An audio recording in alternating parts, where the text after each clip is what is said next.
Kisah Kebo Iwa.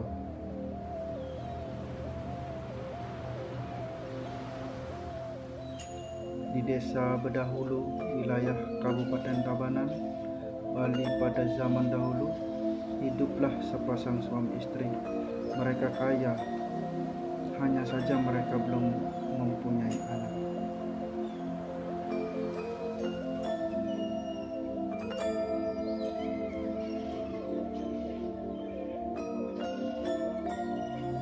Suatu hari mereka pergi ke pura desa. Mereka memohon kepada Yang Maha Kuasa agar diberikan keturunan. Waktu pun berlalu.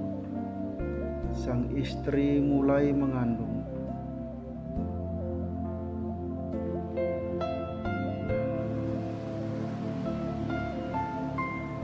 Betapa bahagianya mereka.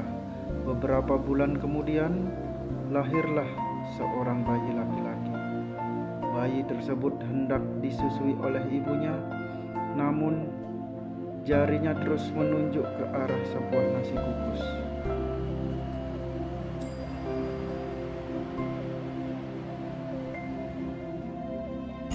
Bahwa nantinya anak itu akan menjadi tokoh besar.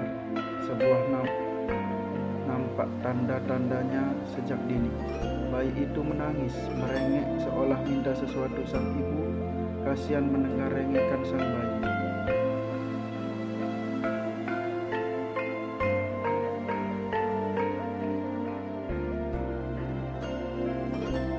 Ibu kemudian mengambil nasi kukus tersebut dan mencoba untuk memberikannya pada bayi. Ibu berpikir dalam hatinya, apakah anak ini ingin merasakan nasi kukus? Ini umurnya belum cukup untuk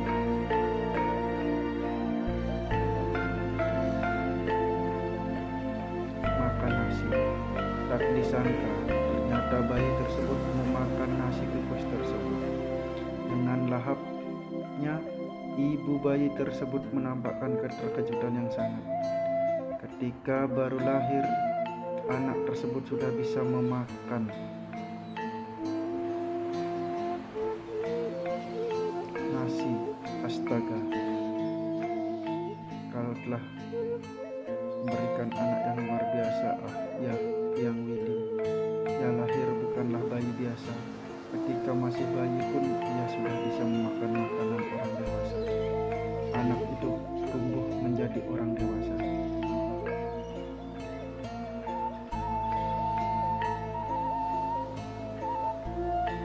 Yang tinggi besar, karena itu ia dipanggil dengan nama Kebo Iwa, yang artinya paman kerbau. Kalau Kebo Iwa makan dan makan terus dengan rakus, lama-lama habislah harta orang tuanya untuk memenuhi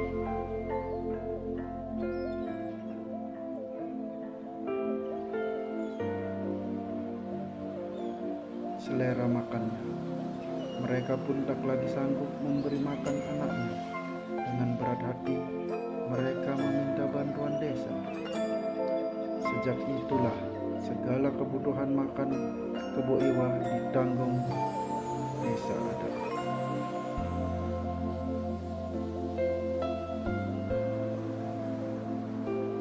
Penduduk desa kemudian membangun rumah yang sangat besar untuk Kebo Iwa. Mereka pun memasak makanan yang sangat banyak untuknya. Tapi lama-kelamaan penduduk merasa tidak sanggup untuk menyediakan makanan lagi.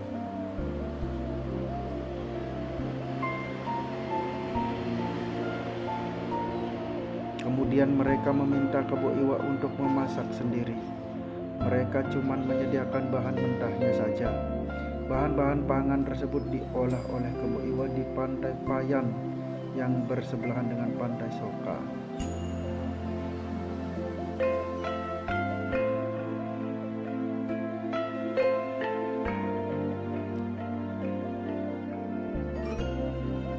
Dia bisa mencapai setiap tempat yang diinginkannya di wilayah Bali dengan waktu singkat.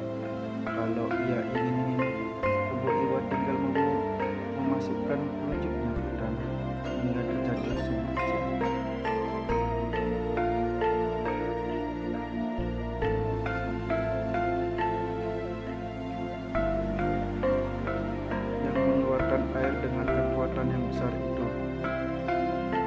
menyebabkan seseorang raja yang berkuasa keturunan terakhir dari dinasti Warmadewa bernama Sri Astasura Bumi Bandung menginginkan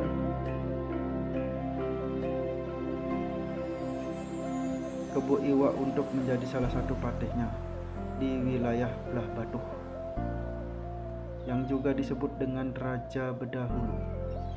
Saat itu ia mengucapkan janji bahwa selama Kebo Iwa masih bernapas, Bali tidak akan pernah dikuasai.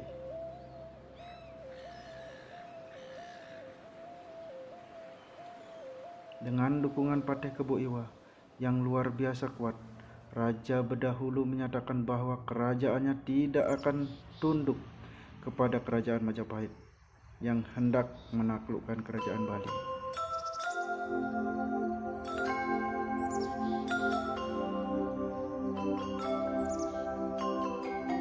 Karena kehebatannya, Kebo Iwa dapat menahan serbuan pasukan Majapahit yang hendak menaklukkan Bali.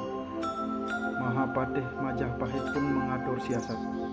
Kebo Iwa pun diundang untuk datang ke kerajaan Majapahit.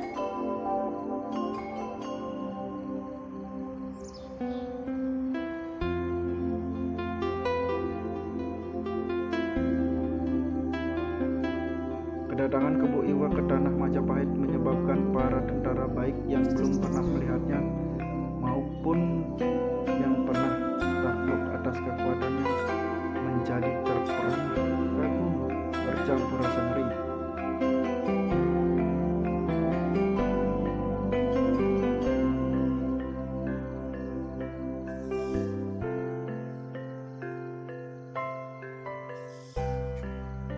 Kebo Iwa berkenan membuat sumur air yang nantinya akan dipersembahkan untuk wanita calon pendamping Anda. Patih Kebo Iwa memiliki jiwa besar dan lurus hatinya. Akhirnya dia pun menyetujui permintaan tersebut.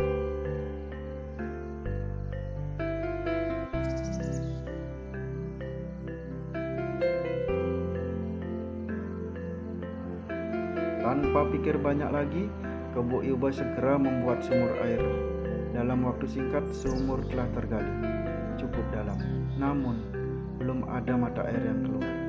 Tiba-tiba Patih Gajah Mada berteriak, "Timbun dia!" dengan batu.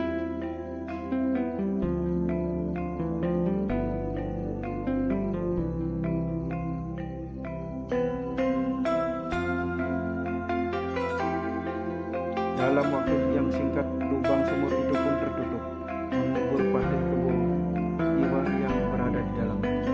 Tiba-tiba timbunan batu melesat ke segala penjuru. Terdengar teriakan membahana dari dalam sumur.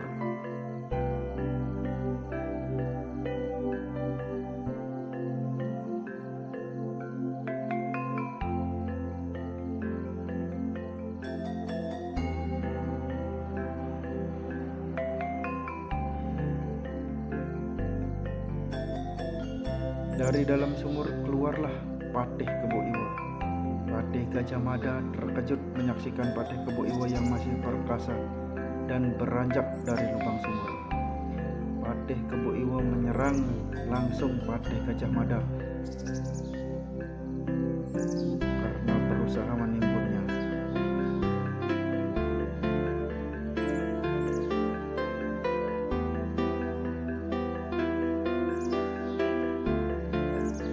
Pertempuran sengit pun terjadi selama beberapa waktu. Kesaktian Kebo Iwa sungguh menyulitkan usaha Patih Gajah Mada untuk menundukkannya.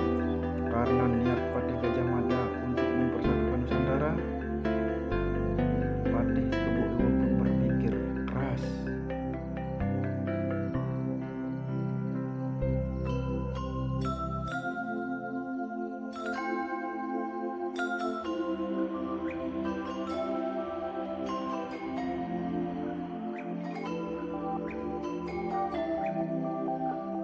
Akhirnya Patih Kebo Iwa mengalah dan memberitahu Patih Gajah Mada cara untuk mengalahkannya.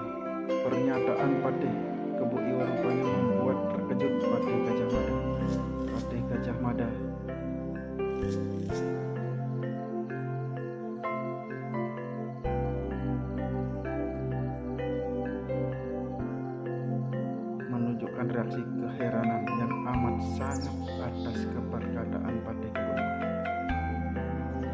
Tanpa pikir panjang, Patih Gajah Mada menyapukan bubuk kapur putih ke tubuh Patih Kebo Iwa dengan ilmunya secara dahsyat.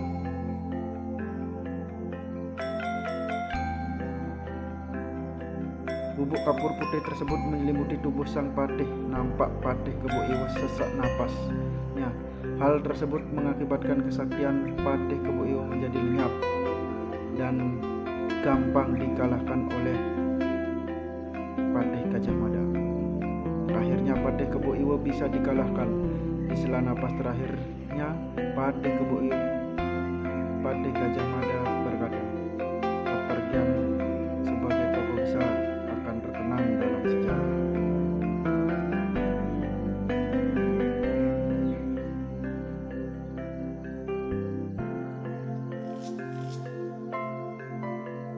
Dengan meninggalnya Patih Kebo Iwa, Bali pun dapat ditaklukkan Majapahit. Berakhirlah riwayat orang besar yang berjasa pada Pulau Bali. Hidup Patih Kebo Iwa.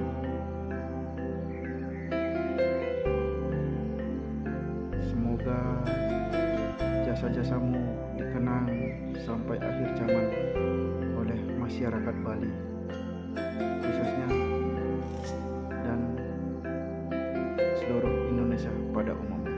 Terima kasih. Jangan lupa like dan subscribe.